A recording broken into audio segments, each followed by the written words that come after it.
자, 이번 시간에는 구글 애드센스를 활용을 해서 티스토리를 운영할 때 주의하셔야 될 사항과 광고 클릭률을 조금 더 높일 수 있는 방법에 대해서 공유를 해드리도록 하겠습니다. 자료를 꾸준히 올리고 있는데 생각보다 수익이 나오지 않는 분들이 있다면 반드시 이 영상 끝까지 시청해주세요.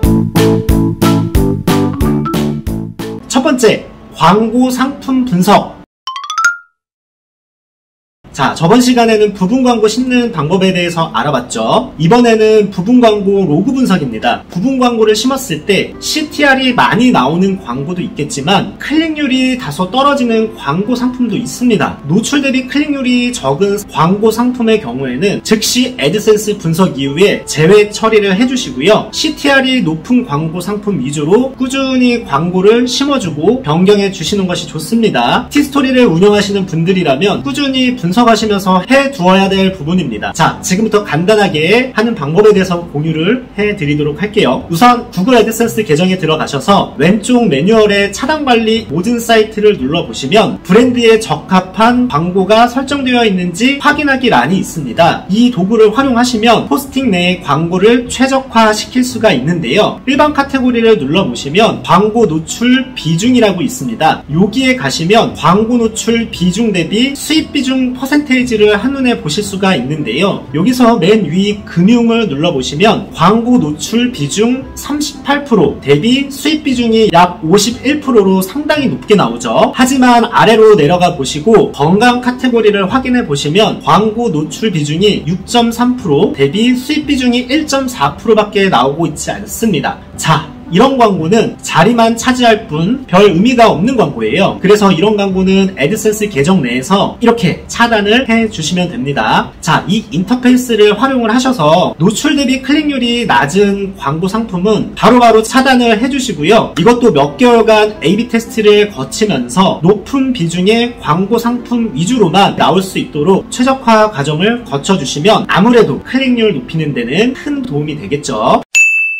자, 그리고 혹시 다른 나라 언어로 광고가 노출이 될 수 있는데 우리나라 국민들에게만 보여지는 상품인데 다른 나라 언어로 노출이 된다면 당연히 클릭률이 떨어질 수밖에 없잖아요. 똑같이 차단 관리 버튼을 눌러주시고요. 광고 심사 센터를 클릭을 해주시면 여러가지 광고 유형이 나옵니다. 위 검색창에 마우스를 오버해 주시면 한국어 비중이 93%, 영어 비중이 3%로 되어 있는데요. 여기서 영어 광고 비율에 체크를 해주시고 적용을 눌러주시면 이렇게 영어 광고 상품을 모두 보실 수가 있습니다. 한글로 나오는 광고도 있고 영어로 등록된 광고도 나오죠. 여기서 한국어로 나오는 광고는 그대로 두시고요. 영어로 나오는 광고는 클릭해서 차단하는 방식입니다. 우리나라 사람들이 굳이 영어로 된 광고를 눌러보지 않잖아요. 평균 CTR을 까먹을 수가 있기 때문에 이 광고 상품은 바로바로 이렇게 차단을 해주면 됩니다. 그 외에도 키워드 플래너를 활용을 하셔서 단가 낮은 키워드를 분석을 해주고 낮은 단가의 키워드와 연관된 광고 상품을 다 차단해주는 방법도 있습니다. 이 부분은 조금 더 디테일한 설명이 필요한 부분들이기 때문에 추후에 추가로 디테일한 영상을 따로 한번 공개를 해드리도록 하겠습니다. 자, 두 번째, 포럼 이용 및 구독 활동.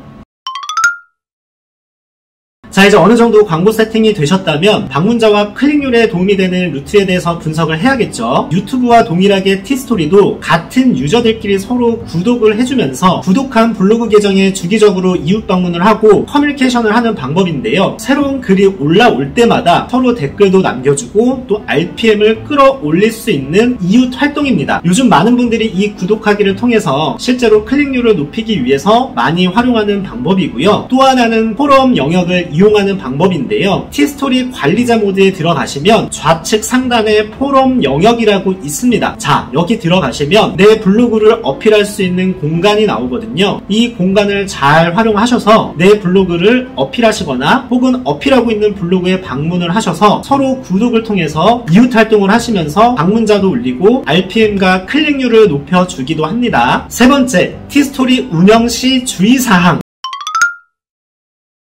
자, 정말 중요합니다. 티스토리를 운영하시는 분들이 가장 많이 하는 실수 중 하나가 바로 이 부정 클릭인데요. 운영을 하다 보면 달러로 수익이 들어오는 것을 매일매일 확인을 하실 수가 있죠. 그러다 보면 자칫 욕심이 생기기도 하는데요. 욕심이 과하다 보면 내 광고를 내가 클릭을 하거나 핸드폰 비행기 모드를 통해서 IP를 변환해서 수시로 광고 클릭을 하는 경우가 있습니다. 여러분들 구글을 상대로 이런 꼼수는 절대로 통하지 않습니다. 구글에서는 같은 루트의 패턴으로 반복하여 광고 상품을 클릭을 하거나 IP를 변경하면서 지속적으로 누를 경우 쿠키값, 핸드폰 GPS 추적 다 들어갑니다. 자, 이럴 경우 구글로부터 광고 게재 정책 위반으로 무효클릭 처리를 받거나 티스토리 내에 삽입한 광고들이 그대로 빠질 수도 있는데요. 한번 광고 기재 제한이 들어간 블로그는 다시 광고 상품을 기재하기 어려울 수도 있으니 절대로 어뷰징 작업은 하지 마시고 그냥 정상적으로 운영을 하시는 게 롱런 하시는 데는 도움이 더 되실 거예요. 하나 더 말씀드리면 포스팅 본문 양에 비해서 지나칠 정도로 광고를 많이 넣지 않는 것이 좋습니다. 예를 들어서 본문에 들어간 글자 수는 40자 정도밖에 안 되는데 부분 광고를 연달아 5개 이상 싣는다든지 누가 봐도 비정상적으로 보이는 경우라면 이것도 문제가 될 수 있습니다. 네 번째, 저품질 키워드 조심. 내가 의도한 바가 아니더라도 잘 모르고 작업을 하다가 블로그가 통으로 저품질에 걸리는 경우가 있습니다. 우선 클릭당 단가 높은 대출, 보험, 성인, 도박, 마약 관련된 키워드는 가급적이면 작업을 하지 않는 것이 좋습니다. 키워드 플래너에 들어가 보시면 확실히 대출 관련된 키워드의 CPC 단가가 높게 나오죠. 하지만 제가 말씀드린 제재가 심한 키워드들을 지속적으로 올리게 될 경우 다음 포털에서 블로그 피드가 완전히 빠지거나 혹은 노출은 되는데 3페이지 뒤로 밀리는 저품질 블로그가 될 수가 있습니다. 티스토리를 운영하시는 분들이라면 이 점 꼭 참고하시기 바라고요. 자, 잘 보셨나요? 티스토리 포스팅은 날마다 축적이 되어 가는데 수익률은 좀처럼 나오지 않는 분들이 있다면 이 방법을 동일하게 분석하여 적용해 보시고 하루하루 성과를 한번 높여가 보시기 바랄게요.